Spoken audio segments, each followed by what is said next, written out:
মা বাবা, শীতে আমাদের এই ঘরটা যেন গরমের রাজ্য, শুধু শান্তি আর শান্তি। অভাব থাকলেও আমার এই মাটির ঘরে সবার ভালোবাসাই আসল সম্পদ।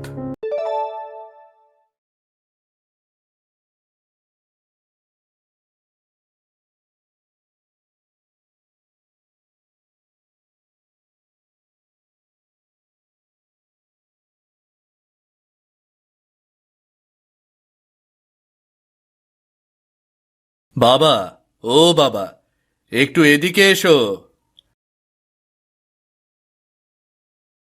কে রে গোপাল, ডাকছিস কেন রে? বাবা, প্রতিদিন কাজ শুরুর আগে তুমি যদি পাশে বসে থাকো, আমি কাজের মধ্যে একটা অন্যরকম শক্তি পাই গো। এ কি বলিস রে বাবা, তুই তো নিজেই খুব ভালো সবকিছু বানাতে পারিস রে। আমাকে আর কি দরকার বল, আমি এখন বুড়ো হয়ে গেছি রে। তুমি বুড়ো হয়েছো তাতে কি হয়েছে বাবা? তোমার হাত ধরেই তো আমার সকল কাজ শেখা। তুমি তো আমার গুরু বাবা। কথাটা খারাপ বলিসনি, ছোটবেলায় আমার কাছ থেকে তুই কাজ শিখেছিস, কিন্তু এখন আমি বুড়ো হয়ে নিজে তো আর কিছুই করতে পারি না রে। সব কাজ তো তোকেই করা লাগে। এখন আর শরীরে শক্তি পাই না রে। তোমার কিছুই করতে হবে না বাবা, শুধু আমার কাছে বসে থাকলেই হবে গো। আচ্ছা ঠিক আছে, তুই কাজ কর।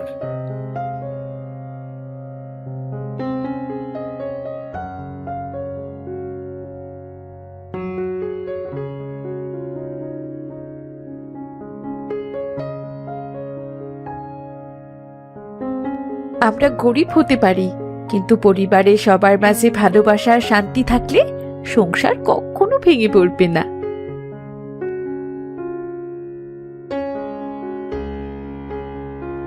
বাবা, আমি বড় হয়ে তোমার মতো মাটির জিনিস বানাবো। ঠিক আছে রে মা, বানাবি বানাবি। দিদি ভাই, আমার কাছে আয়, আমি তোকে শেখাচ্ছি। তুমি কি আমায় সত্যি শেখাবে দাদু?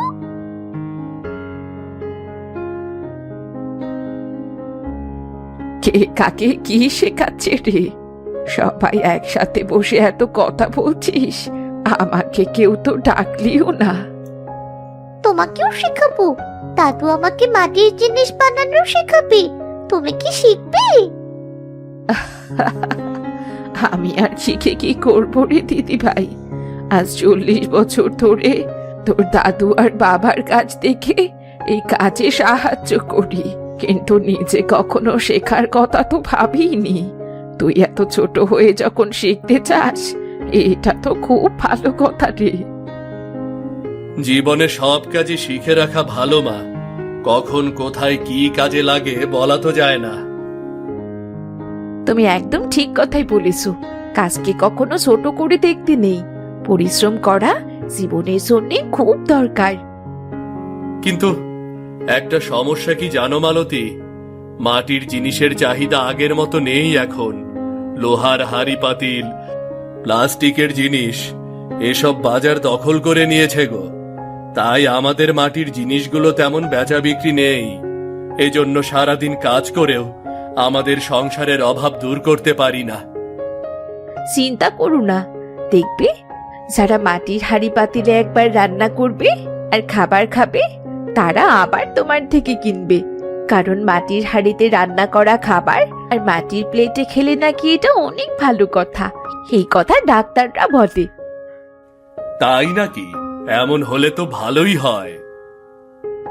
আমাদের সময় আমরা সব কাজ মাটির হাঁড়ি থালা বাসনেই করতাম। এখনকার সময় মানুষ মাটির থেকে কেমন দূরে চলে গেছে, তেমন মাটির মায়া আর শান্তিও ভুলে গেছে।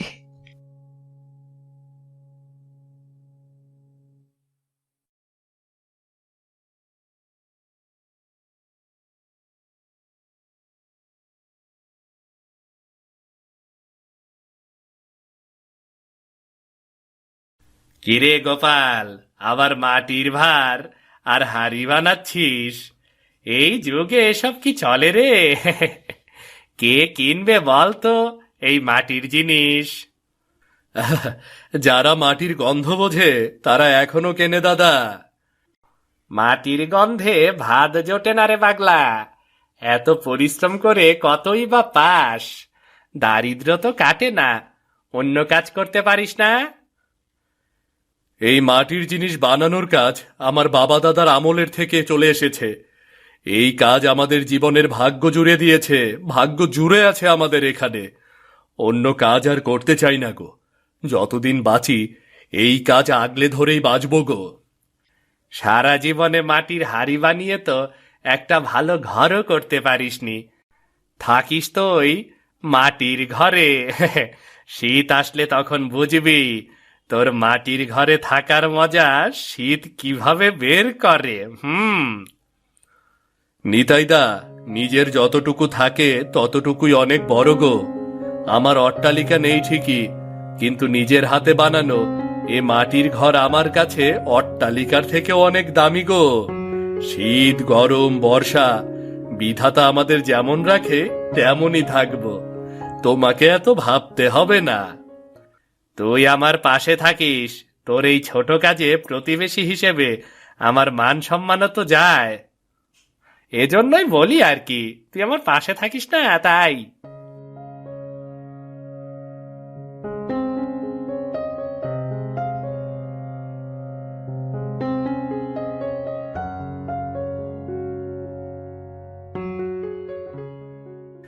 নিতাইদা, অন্যের পেশা নিয়ে ঠাট্টা করা ভালো আচরণ নয়। যার যা কাজ সে তো সেই কাজই করবে। আরে বৌদি, তোমাদের কথা শুনলে তো মনে হয় যেন গরিব হওয়াও সুখের। যাগ্গে, তোমরা সুখেই থাকো তোমাদের মাটির স্বর্গে। আমি যাই। ওর কথায় কিছু মনে করো না বৌদি, নিতাইয়ের মুখটাই অমন, মানুষকে কষ্ট দিয়েও আনন্দ পায়। মন খারাপ করি না রে রাধা, গরিব তো গরিবই। অন্যের কথায় রাগ করলে সংসার চলবে কিভাবে? আমরা নিজেরা কষ্ট করে খাই, একবেলা খেয়ে আরেক বেলা উপোস করি, তবু আমাদের এই শান্তি।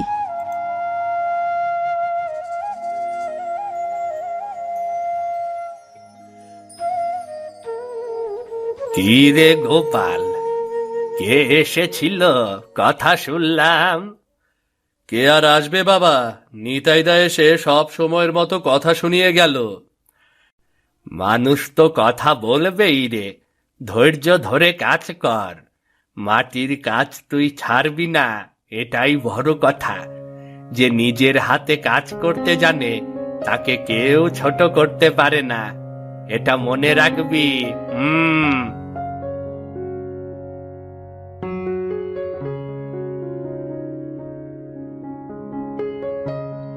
মা, কি রান্না করছো? ভাত রান্না করেছি রে মা, কিছু বলবি? মা, বিকেলে খেলার সময় পাশের বাড়ির বিল্টুকে দেখলাম জিলিপি খাচ্ছে। আমারও জিলিপি খেতে খুব ইচ্ছে করছে মা। ঠিক আছে রে মা, তোর বাবাকে বলবো হাটের দিন যদি একটু বেশি বিক্রি হয় তবে যেন জিলিপি কিনে আনে। ঠিক আছে মা, আজকে আমি কি দিয়ে ভাত খাবো মা? কোনো তরকারি নেই তো মা, শুধু ভাত আর একটু শুটকি ভর্তা। গরম ভাতে শুটকি ভর্তা খেতে খুব মজা লাগে, কিন্তু আমার ঝাল লাগে মা, আমায় একটু ঝাল কম দিও। ঠিক আছে রে মা, ঠিক আছে। এই অভাবের সংসারে মেয়েটাকে ঠিক মতো কিছু খাওয়াতেও পারি না, হয় মরিচ ভর্তা না হয় শুটকি ভর্তা, এইভাবেই তো দিন যাচ্ছে।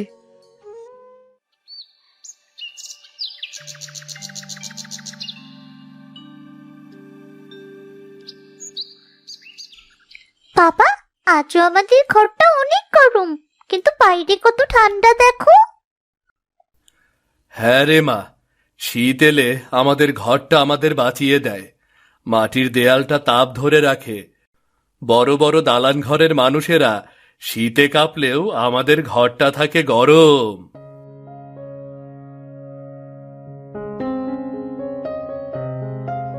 কিরে বাবা, আজ তো হাটের দিন, হাটে কখন যাবি?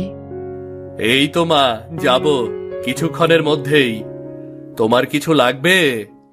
বাবারে, শীতকাল এসেছে, আমি বুড়ো মানুষ, কখন যে কি মন চায় বুঝি না। একটু শীতের পিঠা খেতে খুব মন চাইছে রে বাবা, কিছু চাল গুড় আনতে পারবি? আচ্ছা মা, দেখি বেচা বিক্রি কেমন হয়। বাবা, আমার জন্য একটু জিলিপি এনো। ঠিক আছে।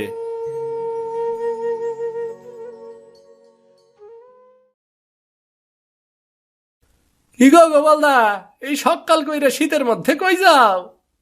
হাটে যাই গো, হাটে। এই শীতে তোমার শান্তি নাই, শীতে মানুষের জীবন নিয়ে টানাটানি, আর তুমি যাইতেছ কিনা হাটে? কি করব বলো, ঘরে কতগুলো লোক, সবারই তো পেটে খিদা। শীতে যদি হাত পা গুটিয়ে বসে থাকি, তাহলে তার পেটে খাবার যাবে না। সত্যি গোপালদা, তুমি অনেক পরিশ্রমী। তা তোমার মাটির ঘরে শীত কেমন? আমরা সবাই শীতে দালান বাড়িতে কাইবা মরতাছি, তোমার ঘরে তুমি কেমনে থাকো গো? বিধাতার কৃপায় আমার মাটির ঘর গরম থাকে গো। তোমাদের দালান ঘরের মতো অত ঠান্ডা না। বাইরে যতটা ঠান্ডা থাকে, তার থেকে আমাদের ঘর অনেক গরম। বলো কি, তাইলে তো দেখতেছি আমাগর মাটির ঘর বানাইতে হইব।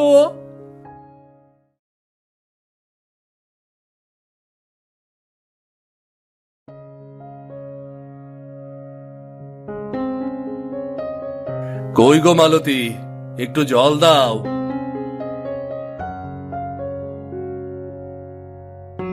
গোপাল বাবারে, আজকে কেমন বেচা বিক্রি করলি রে? তেমন একটা ভালো না বাবা, মাটির জিনিস এখন কেউ নিতে চায় না। মাঝে মাঝে খুব দুঃখ হয়, ভাবি এত কষ্ট করে মাটি দিয়ে জিনিস তৈরি করি, সেগুলো শুকায়, পুরাই, তারপর হাটে নিয়ে যাই, কিন্তু সে কষ্টের দাম ওঠে না।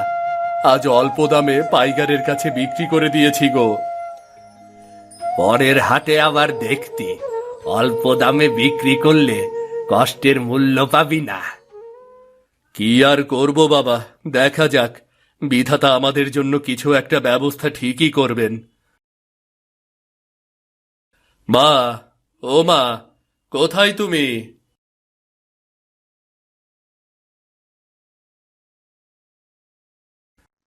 এই তো বাবা। তোমার না পিঠা খেতে ইচ্ছে হয়েছে? এই যে এখানে একটু গুড় আর চালের গুঁড়া আছে, যেটা খেতে মন চায় মালতীকে বলে বানিয়ে খেও, কেমন? এনেছিস বাবা, আমি খুব খুশি হয়েছি। শীতের দিনে একটু পিঠা না খেলে কি আর ভালো লাগে?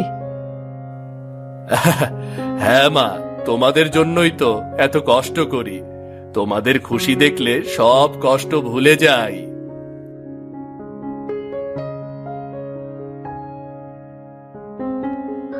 অনেকদিন হলো মাছ তরকারি খাওয়া হয় না। দীপা, বাবা, মা শুধু মরিচ আর শুটকি ভর্তা খেয়ে আছে। আজ একটু বাজার করে আনতে পারবে তো? কি করব বলো মালতী, যা বিক্রি করেছি তাতে করে মাছ তরকারি কেনার মতো টাকা ছিল না। অল্প কিছু টাকা এনেছি চাল কিনতে হবে তাই। আচ্ছা আচ্ছা, আমি পরে দেখব।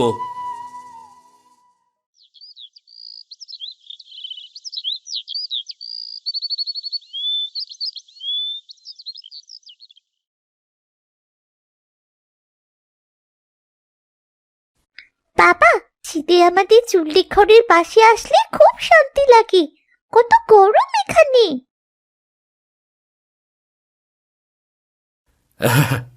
এটা আগুনের ঘর রে মা, এখানে মাটির সঙ্গে আগুনের লড়াই চলে।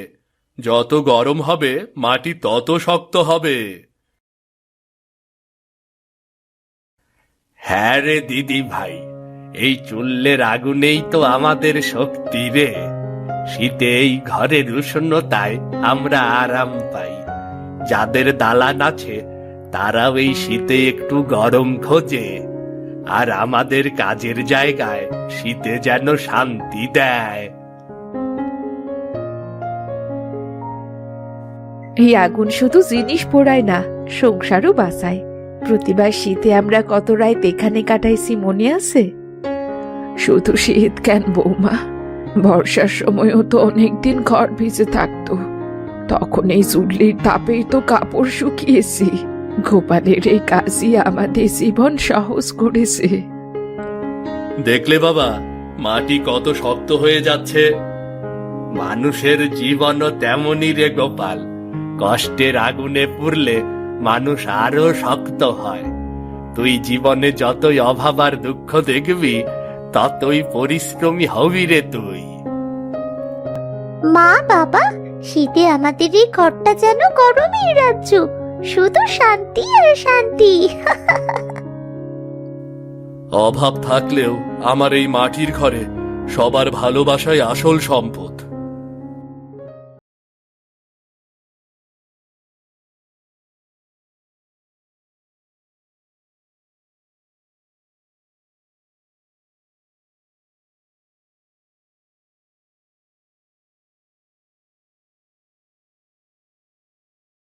আগুন জ্বালাও তো দেখি, শীতে তো টিকতে পারছি না।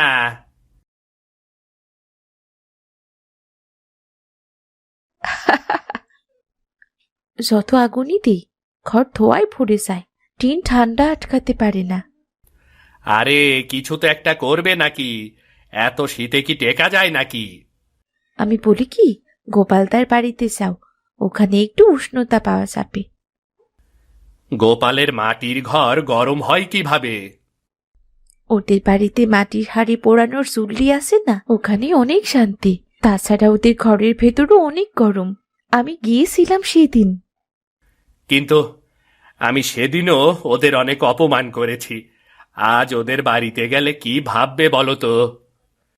শীত তো আর তাচ্ছিল্য পোষে না, বাঁচার দরকার সবারই। কেউ নিজের অহংকার নিয়ে চিরকাল টিকতে পারে না। কখন কাকে দরকার হয় তা কে বলতে পারে? তুমি ঠিকই বলেছ, চলো তবে যাই।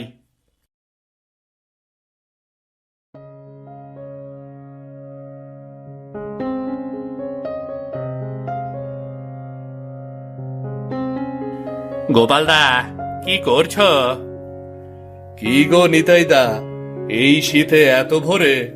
সব ঠিক আছে তো? ঠান্ডায় ঘরে থাকা যাচ্ছে না, একটু উষ্ণতা চাই গো, তাই তোমার বাড়িতে এলাম গো। এসো এসো, ঘরে এসো। প্রতিবেশী একে অপরের প্রয়োজনে না আসলে আর কি হবে বলো? শীতে আগুন সবারই দরকার, কেউ কারো শত্রু না। আমি তোমাকে কত কথা বলেছি, আর তুমি কিছুই মনে রাখোনি। আমি লজ্জিত গোপাল, আমি লজ্জিত। মানুষ যদি তার ভুল বুঝে ঠিক পথে ফিরে আসে, তাহলেই অনেক সেটা।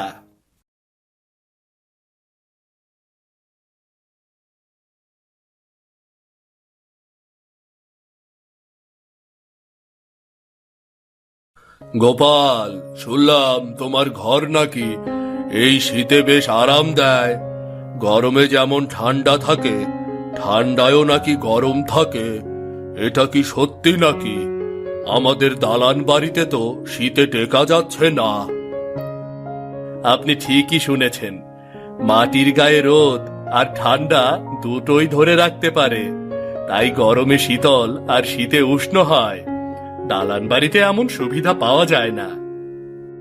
চলুন গিন্নিমা, ভেতরে গিয়ে বসুন। ঘর ঠান্ডা গরম যাই হোক, আমাদের ঘরটা আপনাদের জন্য সব সময় খোলা।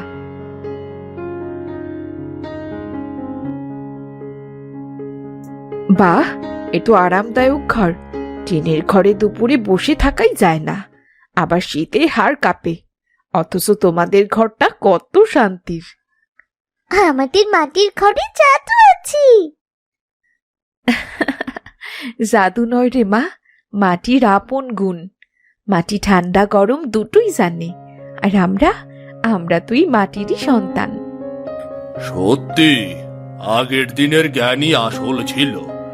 এখনকার লোকেরা মাটির জিনিসকে তুচ্ছ করে, অথচ মাটিতেই প্রকৃত শান্তি থাকে। বাবু, আমরা গরিব, বড় বাড়ি করতে পারিনি, তাই মাটি আমাদের ভরসা। গরিব বলে কাউকে ছোট করা যায় না গোপাল। তোমাদের ঘরটাতে যে শান্তি আছে তা অনেক বড় লোকের বাড়িতেও নেই। এই শীতে দেখো, আমরা তোমার মাটির ঘরেই একটু শান্তি খুঁজতে এসেছি গো। আজ থেকে আমি কাউকে ছোট করব না। আমার ভুল আমি স্বীকার করছি। গোপাল ভাই, আমার চোখ খুলে গিয়েছে গো, সে আমার চোখ খুলে দিয়েছে। আমি বদলাতে চাই। আগের মতো হট্টগোল করা, মানুষকে ছোট করা আর না। গোপালদা, তুমি আমাকে শেখালে দরকারে মানুষের কাজেই মানুষ গো। মানুষের ভুল কাজের উপলব্ধি হওয়া প্রকৃত মানুষ বানায়। এই শীত এসে তাহলে নিতাই নিজের ভুল বুঝতে পেল আর প্রকৃত মানুষ হয়ে উঠল।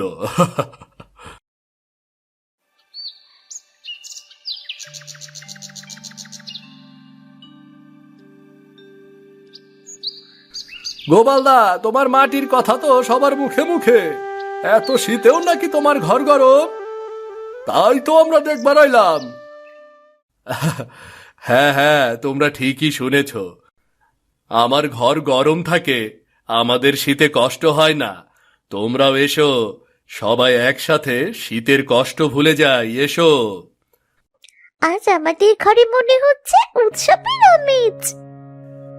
মাটি সত্য, মানুষ মাটির গন্ধেই বাঁচে। যতই আধুনিকতা থাকুক না কেন, মাটির মায়া ভোলা যায় না। বৌদি, আমরা সবাই এসে তোমাদের ঝামেলায় ফেলে দিলাম। না না, ঝামেলার কি আছে? সবাই একসাথে, এ তো আনন্দের ব্যাপার। গোপালদা, তোমার বাড়িটাতে কিন্তু এই শীতে সবার আসা যাওয়া শুরু হয়েছে। আমি বলি কি, তুমি উঠানে পিঠার আয়োজন করতে পারো। সবাই আসবো, খাবো, ব্যবসাও হবো আর কি। তাই আবার হয় নাকি? আমার থেকে পিঠা কে কিনবে? কেন, আমরাই কিনবো।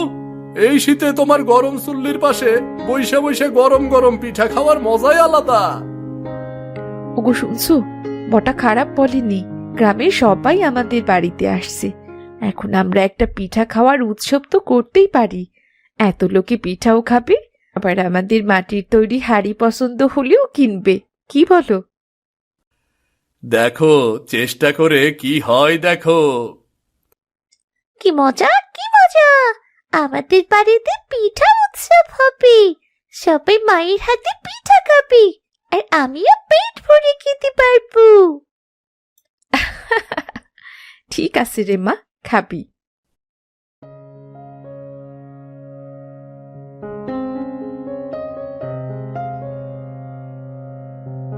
বাহ, বৌদির শীতের সকালের পিঠা এত দারুণ ব্যাপার। বাহ বাহ বাহ। দাদা, আমার একটা হাড়ি দিও তো। বউ কইছে মাটির হাড়িতে রান্না করব। গোপালদা, আমারে 2টা প্লেট আর গ্লাস দিও। মাটির প্লেটে ভাত খাইতে নাকি আলাদা শান্তি পাওয়া যায়। বাড়ির লাইগে নিয়ে যাবো আর কি। ঠিকই শুনেছ, বাটি তো খাঁটি।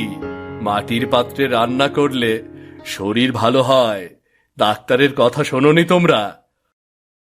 সত্যি গোপালদা, তুমি আমাগর গ্রামের মাটির জিনিস তৈরি করো, কিন্তু আমরা তোমার বাড়িতে কখনো সেইভাবে আইসা দেখি নাই, তাই বুঝি নাই। কিন্তু এই শীতে তোমার বাড়িতে উষ্ণতা খুঁজতে আইসা বুঝতে পারছি মাটি প্রকৃত শান্তি।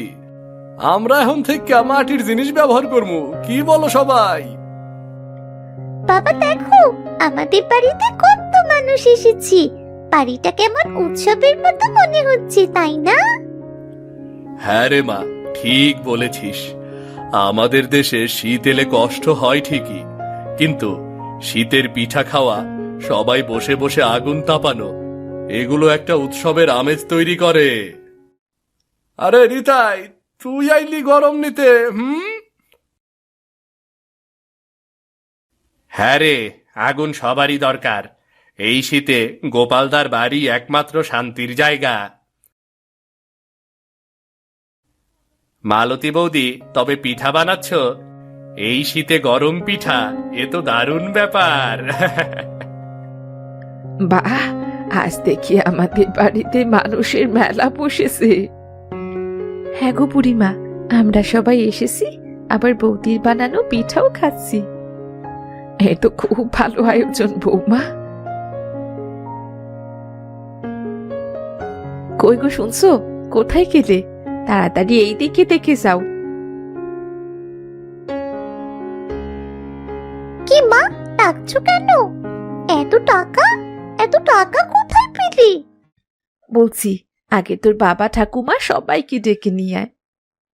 বাবা, ঠাকুমা, দাদা ভাই, কোথায় গেলে তোমরা? মা ডাকছি, এইদিকে এসো সবাই। কি হয়েছে বৌমা? এই দেখুন না মা, আজ পিঠা বিক্রি করে কতগুলো টাকা হয়েছে। সত্যি বৌমা, তোমার বুদ্ধির প্রশংসা করতে হয়। তোমার বুদ্ধিতে আজ পিঠার আয়োজন করা হয়েছে, আর সেই পিঠা সবাই কিনে খেয়েছে। শুধু কি তাই মা, আমাদের কতগুলো মাটির জিনিসও বিক্রি হয়েছে তা জানো? প্রত্যেক হাটে গিয়ে সকাল থেকে সন্ধ্যা পর্যন্ত অপেক্ষা করি মানুষ আসে দেখে, কিন্তু কেউ কেনে না। কিন্তু আমাদের বাড়িতে এখন উষ্ণতা নিতে এসে মানুষ মাটির কদর বুঝেছে। আজ অনেকগুলো হাড়ি আর থালা বাসন বিক্রি হয়েছে। এ তো খুব ভালো কথা রে গোপাল। সুযোগ সব সময় আসে না রে। সুযোগের সঠিক ব্যবহার করাই বুদ্ধিমানের কাজ। তুই কষ্ট করে উপার্জন করিস, এখানে কোনো দোষ নেই রে। বৌমার বুদ্ধি আর তোর পরিশ্রমে আমাদের সংসারে উন্নতি হবে, দেখিস। বাবা, আমি চিন্তা করছি কি, এখন থেকে প্রতিদিন পিঠা তৈরি করব। এই শীতের সময়টা প্রতিদিন পিঠা বিক্রি করব, আর আমাদের বাড়িতে মানুষ তো আসতেই থাকবে, তারাই পিঠা কিনবে। এরপর শীত চলে গেলে তখন না হয় একটা পিঠার দোকান দেব বাজারে। তা কেমন হবে বলেন তো? খুব ভালো হবে বৌমা, তোমার উপর আমার বিশ্বাস আছে, বুঝলে। তোমার যেটা ভালো মনে হয় তুমি সেটাই করবে। ইয়ে, কি মজা! আমরা তাহলে সারা বছর পিঠা খেতে পারবো, তাই না দাদা ভাই? হ্যাঁ রে দিদি ভাই, পারবি। এভাবেই আমাদের অভাব দূর হবে রে।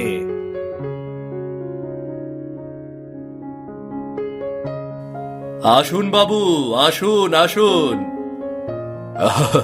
সত্যি গোপাল, এই শীতে তুমি আমাদেরকে এক বড় শিক্ষা দিলে। মানুষকে কখনো ছোট করা উচিত নয়। যে কোনো সময় যে কেউ কারো উপকারে আসতে পারে, তাই সবাইকে তার যোগ্য সম্মান দিতে হবে। মোরল বাবু, এই মাটির কাজ আমাদের পূর্বপুরুষ থেকে চলে এসেছে।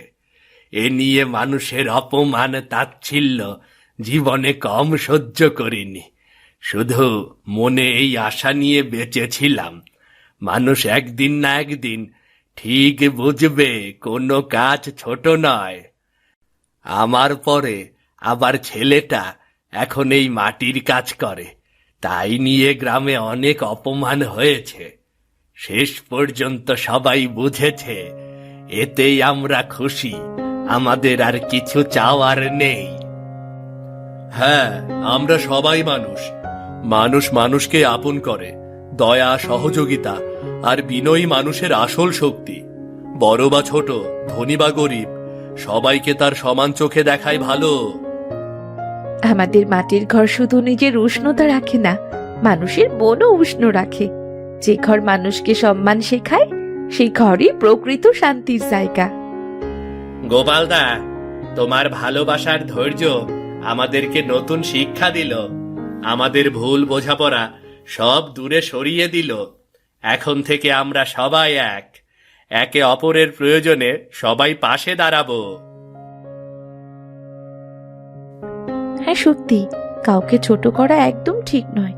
জীবনে কখন কার সাহায্য লাগতে পারে তা তো কেউই বলতে পারে না। শোনো সবাই, আজ থেকে সিদ্ধান্ত নিলাম, মানুষকে কখনো কেউ ছোট করে দেখবে না। কেউ জানে না কে কখন কার উপকারে লাগে, তাই কেউ অহংকার করব না, সবাই একে অপরের প্রতি দয়ালু হব। এই শীতে গোপাল আমাদের বোঝালো কেউ ছোট নয়।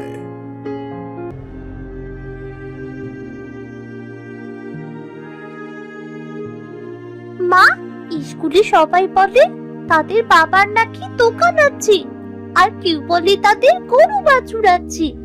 আমাদের আমাদের তো কিছু নেই মা। আমাদের নেই কেন মা? আরে পাগলি, আমাদের কাছে ভালো মনের মানুষ আছে, আছে নদী আর ভালোবাসা। টাকা পয়সা ধন সম্পত্তি জীবনের সব কিছু না রে মা, জীবনে সুখটাই আসল। কিন্তু মা, বাবা সারা দিন জমিতে কাটে, তাও তো আমাকে ঠিক মতো ভাতই ছুটে না মা। আমি বড় হইলে বাবারে সাহায্য করবো। তুই শুধু মন দিয়ে লেখাপড়া শেখ মা, ভালো মানুষ হ, বাকিটা তোর বাবাই সামলাবে।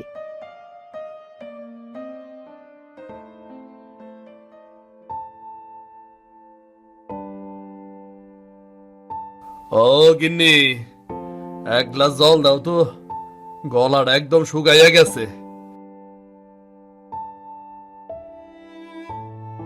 এই নাও তোমার জল। আইজ এত সকালে জমিতে গেছিলা কেন? এত পরিশ্রম করলে হয়? ঘরে আসো, একটু বিশ্রাম তো নাও।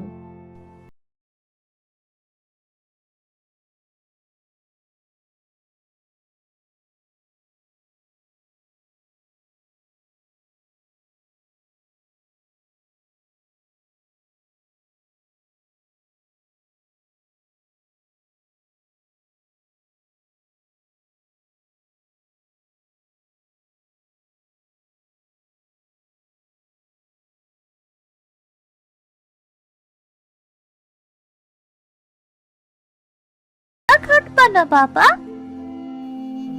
পাগলি মাইয়া আমার। না রে মা, তুই আমার অনেক আদরের মাইয়া, তরে দিয়ে আমি মাঠে কাম করাইবার পারি না রে। তুই খালি বই ধরবি, হাল না। একদিন আমাকে সব হইব রে মা। তুই খালি আমার একটু সময় দে রে মা, একটুখানি সময় দে।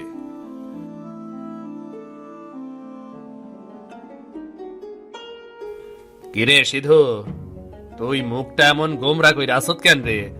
বাড়িতে কিছু হইছে নাকি? আমারে খুললে ক। কি আর কোমরে দেবেন, সারাদিন খেতে কাম করি, ঘাম ঝরাই, তাও ফসল ঠিকঠাক হয় না।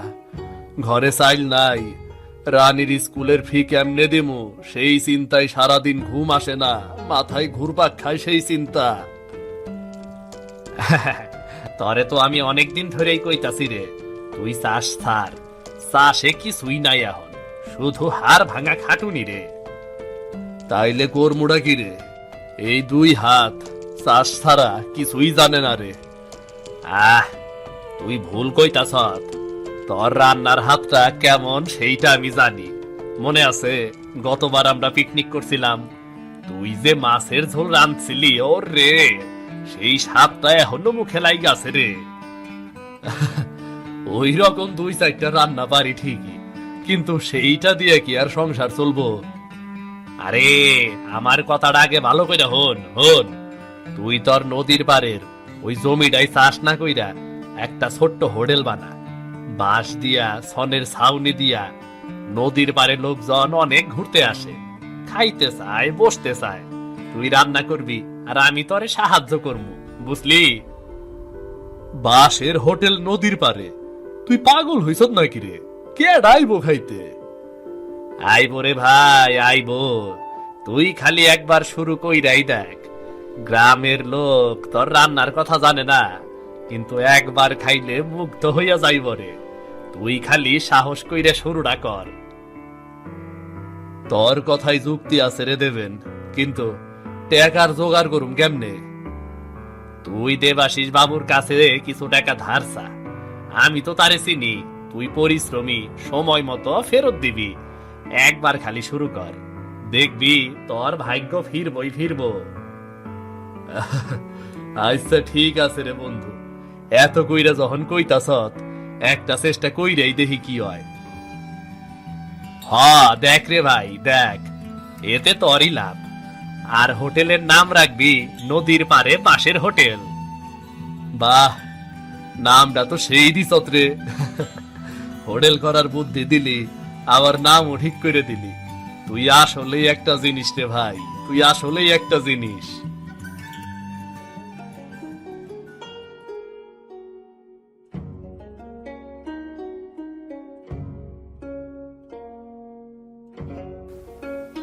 বাঁশের হোটেল নদীর পারে, বুদ্ধিটা কিন্তু মন্দ না। তবে মিথিলা কি রাজি হইব? আবার ঘরে টাকা পয়সাও নাই।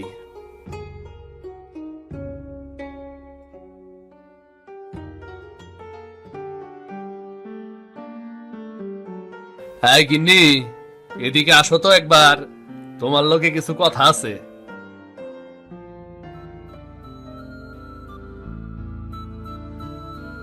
কি হইছে গো? তোমার মুখ দেখা মনে হইতাছে তুমি কিছু লইয়া চিন্তায় আসো। আমি ভাবতাছি চাষ টাস বাদ দিয়া নদীর পাড়ের ওই জমিতে ছোট্ট একটা হোটেল দিব, বাঁশ দিয়া বানাবো, যাতে খরচ কম লাগে। আমরা বিভিন্ন রকম খাবার বিক্রি করব। বুদ্ধিটা কেমন গো? কি কও, হোটেল? আমরা কি ব্যবসা বুঝি নাকি? আবার গ্রামের লোকে হাসাহাসি করবো না তো? হাসুক না গিন্নি, হাসুক, কিন্তু কিছু না কিছু তো করতে হইবই। চাষে আজকাল কিছুই হইতাছে না। দেবেন কইছে আমার নাকি রান্নার হাত ভালো, একবার চেষ্টা করে দেখি না কি হয়। কিন্তু টাকা, ঘরে তো জমা টাকা বলতে কিছুই নাই। এই জন্যই ভাবতাছি দেবাশিস বাবুর কাছে যাই। উনি গ্রামের মোড়ল, সৎ মানুষ। সামান্য কিছু টাকা ধার চামু, আমি পরিশ্রম কইরা আবার ফেরত দেবো। আমার ভয় লাগতাছে গো। এইসব ব্যবসা বাণিজ্য আমাগো মতো গরিবের জন্য না। কিন্তু তুমি যখন চাইতাছো শুরু করো, দেখি কি হয়। আমি তোমার পাশে সব সময় আছি। তোমার এই কথাটাই আমার ভরসা গো গিন্নি, তোমার এই কথাটাই আমার ভরসা।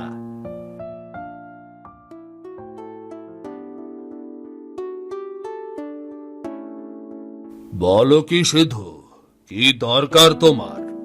মুখটা দেখি বেশ চিন্তিত। বাবু, একটা ছোট্ট ব্যবসা শুরু করবার ইচ্ছা হইছে। নদীর পারে বাঁশ দিয়ে হোটেল বানাবার চাই, কিছু টাকা ধার চাই আপনার কাছ থেকে। নদীর পারে বাঁশের হোটেল, এ তো নতুন বুদ্ধি, কিন্তু বুদ্ধিটা তো ভালো। কত টাকা লাগবে বলো? জানি না বাবু, বেশি লাগবো না। এমন টাকা দেন যেটা দিয়ে হালকা ছাউনি তুলতে পারি, একটু হাড়ি পাতিল কিনতে পারি আর কি। তুমি পরিশ্রমী মানুষ, তোমায় আমি বিশ্বাস করি। এই নাও, এই কিছু টাকা রাখো। তবে সব সময় মনে রাখবে, সৎ পথে থাকলে তুমি উন্নতি করতে পারবে, আর সৃষ্টিকর্তাও খুশি হবেন, বুঝলে? হ্যাঁ বাবু, আপনার উপদেশ সব আমার মনে থাকবো। আশা করি আপনার আশীর্বাদে কাজটা ভালোই হইব।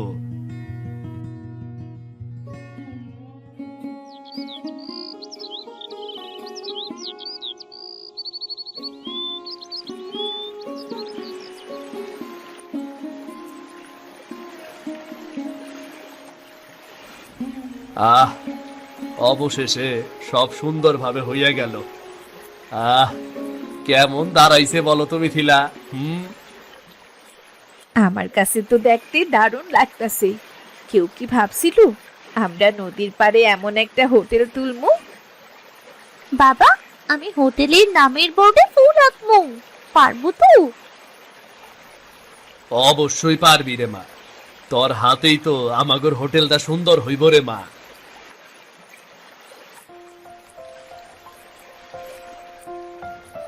ওই যে আমি কইছিলাম না তুই পারবি।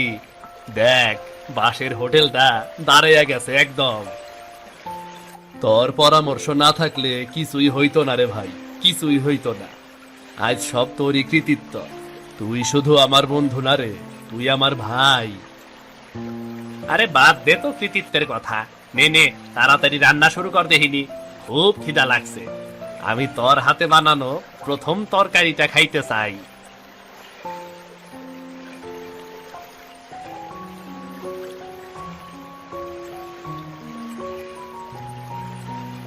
ধোঁয়ায় চোখ জ্বলতাছে, কিন্তু মনটা কেমন জানি আনন্দে ভরপুর। আজ মনে হইতাছে আমরা নতুন জীবন শুরু করতাছি। গো গিন্নি, আমার মনে হইতাছে এই চুলার আগুনেই আমাগো ভাগ্যর আলো জলজল করবো গো। এই যে সবাই, আসো আসো, নদীর পাড়ে নতুন হোটেল খুলছে, সিধুর হাতের রান্না। একবার খাইলে তোমরা মুগ্ধ হইয়া যাইবা।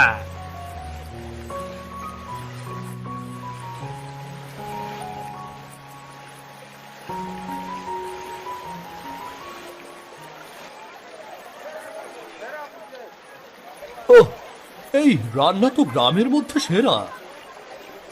মাছের ঝোলটা এমন স্বাদের কিভাবে করলি রে সিধু? আমার মায়ের শেখানো হাতে ভাই, সবার ভালো লাগলেই আমি খুশি। দেখলি, কইছিলাম না তুই পারবি। দেখিস, এখন তোর হোটেলের নাম আশেপাশের সব গ্রামে ছড়াইয়ে পড়বো, দেখিস।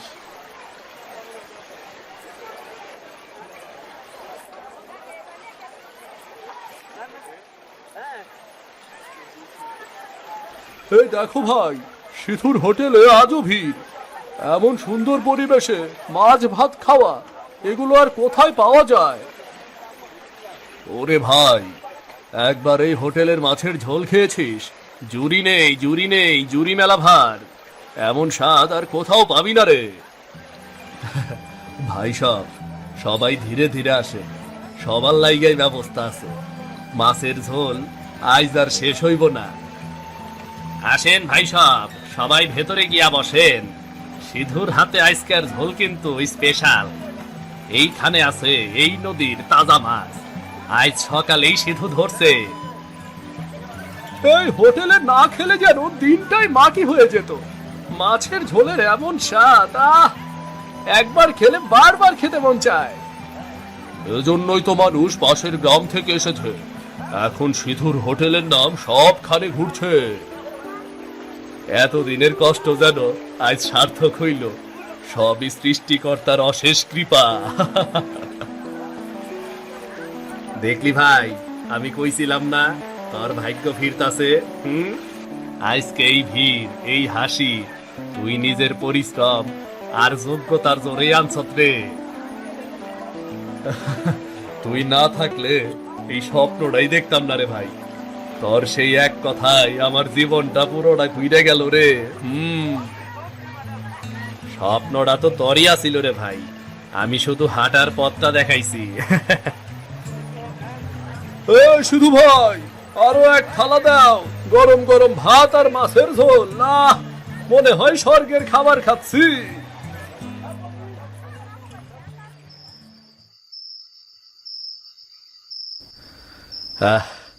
আজ অনেক মানুষ খাইল, সবাই খুশি। এইটুকু দেখলেই মনটা ভইরা যায়। আজ যদি মা বাইসা থাকতো, কি খুশিটাই না হইতো।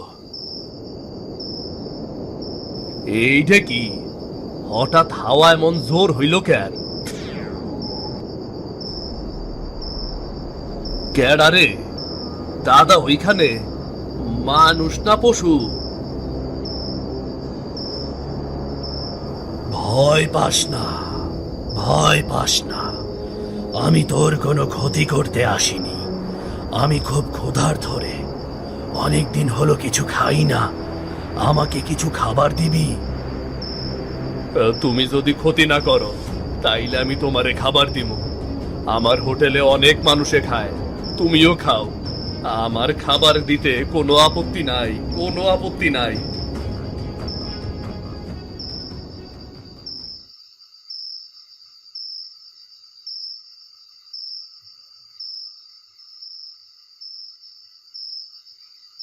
এই নাও খাও। এই নদীর মাছ নিজের হাতে ধরছি, আবার নিজের হাতেই রান্না করছি।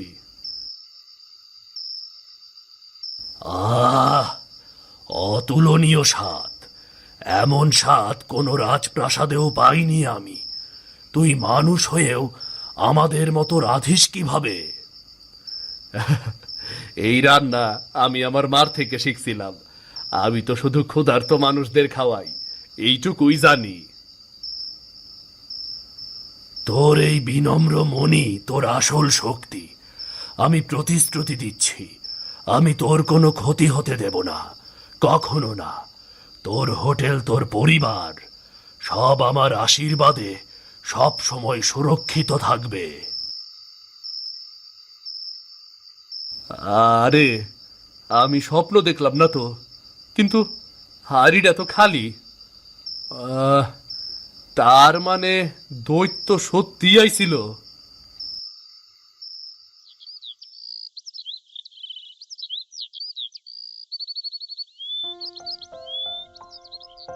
গত রাইতের দৈত্যটা কি আইজ আইব? কাইল ওরে ঠিক মতো খাওয়াইতে পারি নাই, আইজ আইলে ওরে পেট ভইরে খাওয়ামু। দৈত্যটা অনেক বালা, কত সুন্দর করে আমার লগে কথা কইল। মাইনসে খালি খালি দৈত্যরে ভয় পায়।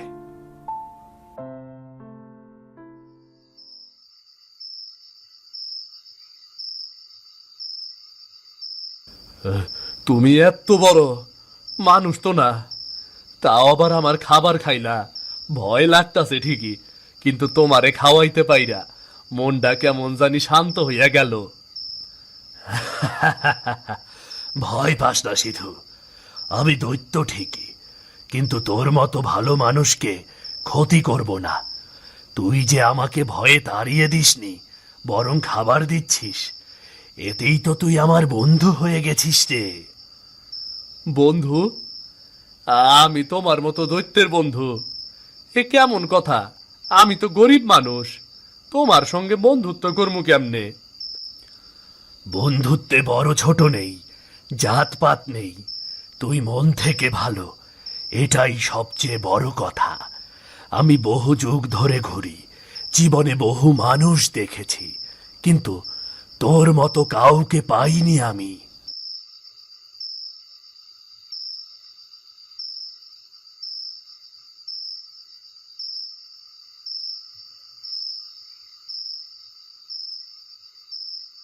এই নাও বন্ধু, আরো খাও। আমার কাছে যতটুকু আছে সব তোমার সঙ্গে ভাগ করবো আমি। আজ তোমার আর ভয় পাই না আমি, মনে হইতাছে তুমি আমার খুব আপনজন। এই কথাটাই শুনবার অপেক্ষায় ছিলাম আমি। তুই আজ থেকে শুধু আমার বন্ধু না, আমার আশ্রিত মানুষও। আমি তোর হোটেল, তোর সংসার সব পাহারা দেব। কেউ তোর ক্ষতি করতে চাইলে আগে আমার সাথে লড়তে হবে। তুমি তো মানুষ না, তুমি যেন সৃষ্টিকর্তার পাঠানো কোনো দূত। আমার জীবনে এই কষ্টের সময় তুমি আসো বইলাই একটু শান্তিতে থাকতে পারতাছি। ভালো মানুষের পাশে সব সময় একটা আলাদা শক্তি থাকে, কিন্তু মানুষ তা দেখতে পায় না। আজ তুই সেই শক্তির স্পর্শ পেয়েছিস। আচ্ছা, তুমি কোথায় থাকো? আবার আসবা তো? যখন তুই ডাক দিবি আমি তখনই আসব। তোর ডাক আমার কানে পৌঁছালেই আমি হাজির হব। ভয় পাস না, কখনো না। ভালো থাকিস বন্ধু, নিশ্চয় আবার দেখা হইব। ভালো থাকিস।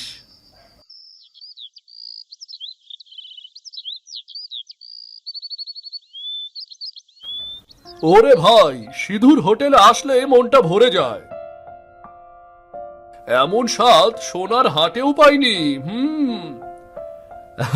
সবাই ধীরে ধীরে আসেন ভাই, সব খাবার কমবো না, সবাই পেট ভইরে খাইবেন।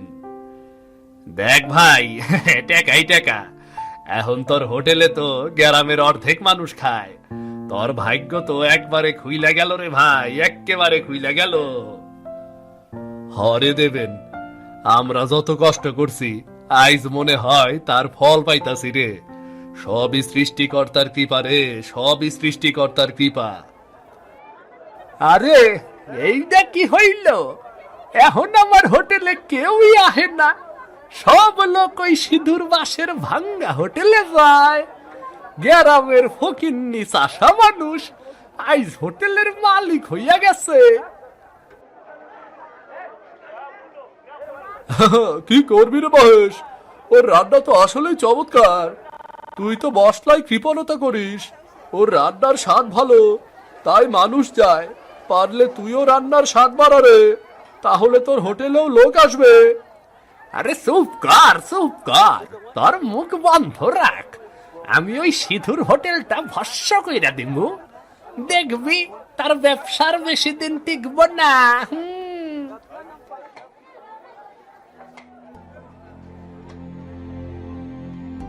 একটা কথা শুনলাম রে সিধু, পাশের গ্রামের হোটেল মালিক মহেশ নাকি তোর ওপর রাইগা গেছে। লোকজন কইতাছে সে নাকি কিছু একটা ক্ষতি করার চিন্তা করতাছে। ওর রাগ আমি বুঝিয়ে দেবেন, কিন্তু আমি তো ওর কোনো ক্ষতি করি নাই, শুধু নিজের মতো খাটতাছি, পরিশ্রম করতাছি। তুই ঠিকই করতাস, কিন্তু লোকের হিংসা বোঝা মুশকিল রে ভাই। আমি কই কি, তুই একটু সাবধান থাক। রাইতে হোটেল বন্ধ কইরা তাড়াতাড়ি বাড়ি যাইস। রাইতে তোরে পথে কোনো ক্ষতি করবার পারে, বুঝলি? ঠিক আছে রে ভাই, তোর কথা শুনবো, কিন্তু আমি তো কারো ক্ষতির কথা ভাবি না। সৃষ্টিকর্তা আছে, আমারে বিনা অপরাধে ক্ষতি করলে উনি নিশ্চয়ই বিচার করব।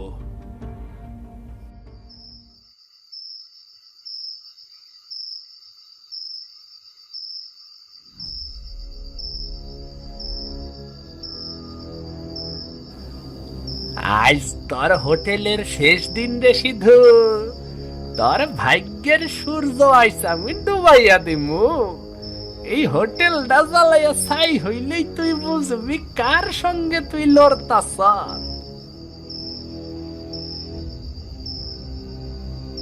এইবার দেখি তোর পোড়া ছাইয়ের মধ্যে কেরা খাইতে আসে।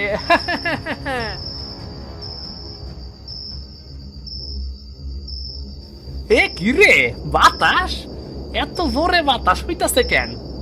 কেডাই আছে ওইখানে? থাম শয়তান মানুষ, তুই এই ভালো মানুষের হোটেলে আগুন ধরাবি? যার ঘাম, যার পরিশ্রমে এই জায়গা করা, তার সুখে তুই ঈর্ষা করিস?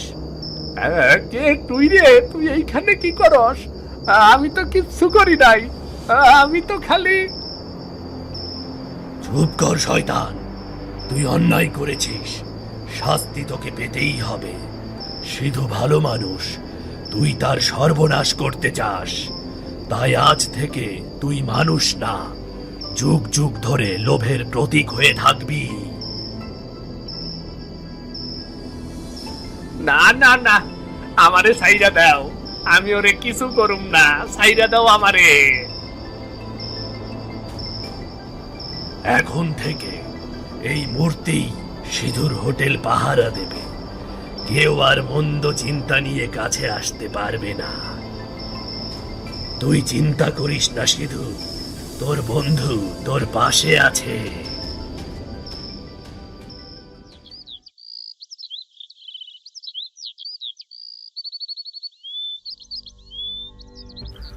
আরে ওই মূর্তিটা কোথা গাইল রে?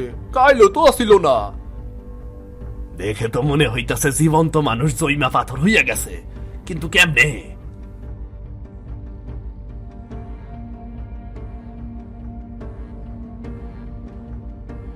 এইটা কি? এই মূর্তিটা কেরা রাখলো এখানে? কাল রাইতে তো কিছুই দেখি নাই আমি। বাবা, দেখা তো মনে উঠতাছে এই মানুষটা যেন ভয় পাইয়া জন্মা গেছে। কি হইছে এই মানুষটার সাথে?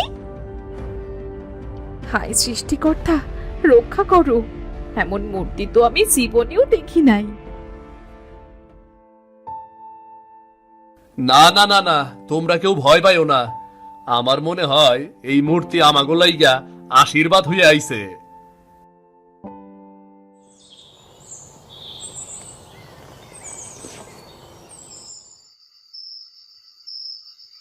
কি রে সিধু, ভয় পেয়েছিলি নাকি রে? তুমি আইলা বন্ধু, তোমার কথাই ভাবতেছিলাম। আমি জানতাম তুমি কিছু করবা। এই মূর্তিটা তুমিই বানাইছ, তাই না? হ্যাঁ সিধু, যে তোর সাথে অন্যায় করতে চায় তাকে আমি থামাবই। মহেশ নিজের লোভে ডুবে গিয়েছিল, তাই তার শাস্তি হয়েছে। কিন্তু তুই চিন্তা করিস না, ও এখন আর কষ্ট পায় না, ওর আত্মা শান্তি পেয়েছে। তুমি আমার জীবনের রক্ষাকর্তা। আমি গরিব মানুষ, তোমার মতো বন্ধু পাইয়া আমি ধন্য হলাম, ধন্য। তুই অনেক ভালো মনের মানুষ রে সিধু। এই মনটাকেই ধরে রাখিস। তুই বিভিন্ন মানুষের মুখে হাসি ফোটাস, এটাই তোর আসল শক্তি। যে জায়গায় থাকো না কেন বন্ধু, আমাগো পরে তোমার আশীর্বাদ রাখো। ভিডিওটি যদি আপনাদের ভালো লেগে থাকে তাহলে চ্যানেলটি সাবস্ক্রাইব করে দিন। লাইক আর কমেন্ট করতেও ভুলবেন না কিন্তু।